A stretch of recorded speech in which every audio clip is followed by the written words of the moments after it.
હાજાળ ગરમી વચ્ચે 3જી મેથી 3 દિવસ ગાજવીજ પવન કરા સાથે માવઠું ત્રાટકશે। ગરમી વચ્ચે પ્રી મોન્સૂન એક્ટિવિટીની આગાહી। 3 થી 6 મેના વરસાદ ત્રાટકશે। આખા ગુજરાતમાં પડશે વરસાદ। ગુજરાતમાં કાળઝાળ ગરમી પડી રહી છે। 46 ડિગ્રી તાપનું ટોર્ચર લોકો સહન કરી રહ્યા છે, જેની વચ્ચે મે માસ ખેડૂતો માટે મુસીબત લઈને આવશે। ગરમી વચ્ચે હવામાન વિભાગે વરસાદની આગાહી કરી છે। પ્રી મોન્સૂન એક્ટિવિટીની આગાહી કરી છે। 3 થી 6 મેના વરસાદ પડી શકે છે। ક્યારે ક્યાં વરસાદ પડશે તેની વાત કરીએ તો 3 મે કચ્છ, બનાસકાંઠા, સાબરકાંઠામાં વરસાદની શક્યતા છે। 4 મે કચ્છ, બનાસકાંઠા, પાટણ, મહેસાણા, સાબરકાંઠા, અરવલ્લી, મહીસાગર, દાહોદ, પંચમહાલ, વડોદરા, છોટાઉદેપુર, અમરેલી, ભાવનગરમાં ગાજવીજ સાથે વરસાદ સંભવ છે। 5મી મે કચ્છ, બનાસકાંઠા, પાટણ, મહેસાણા, સાબરકાંઠા, અરવલ્લી, મહીસાગર, દાહોદ, પંચમહાલ, વડોદરા, છોટાઉદેપુર, નર્મદા, તાપી, સુરત, નવસારી, ડાંગ, વલસાડ, દમણ, દાદરા, નગર હવેલી, ગીર સોમનાથ, અમરેલી, ભાવનગર, દીવમાં વરસાદની આગાહી છે।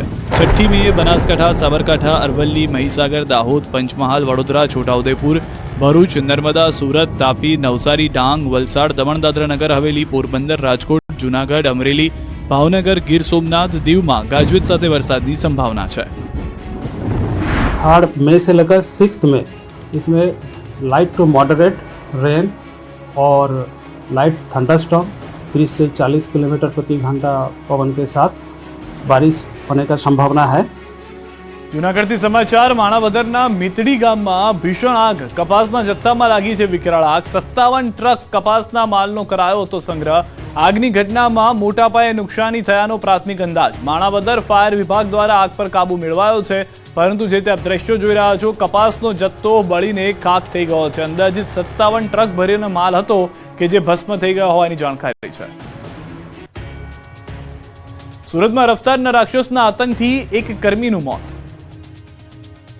સુરતમાં રફતારના રાક્ષસો દિવસે ને દિવસે બેફામ બની રહ્યા છે। અઠવા ગેટ પાસે મોપેડ અન્ય બાઇકને ટક્કર મારતા બાઇક ચાલક નીચે પટકાયો। 2 થી 3 ફૂટ દૂર સુધી ઢસડાયા હતા। નાનપુરામાં મસરત મંજિલ ખાતે રહેતા 46 વર્ષીય મુસ્તાક આલમ મોહમ્મદ સાકી રેતીવાલા રાત્રે ઘોડદોડ રોડ ખાતે કોટક બેંકની મોપેડ પર ઘરે જવા નીકળ્યા હતા। તે સમયે અઠવા ગેટ ખાતે ચોપાટી નજીક અજાણ્યા બાઇક ચાલકે મોપેડને ટક્કર મારતા અકસ્માત સર્જાયો, જેમાં આસિસ્ટન્ટ મેનેજર મુસ્તાકને ગંભીર ઇજા થતા સારવાર માટે ખાનગી હોસ્પિટલમાં દાખલ કરાયા।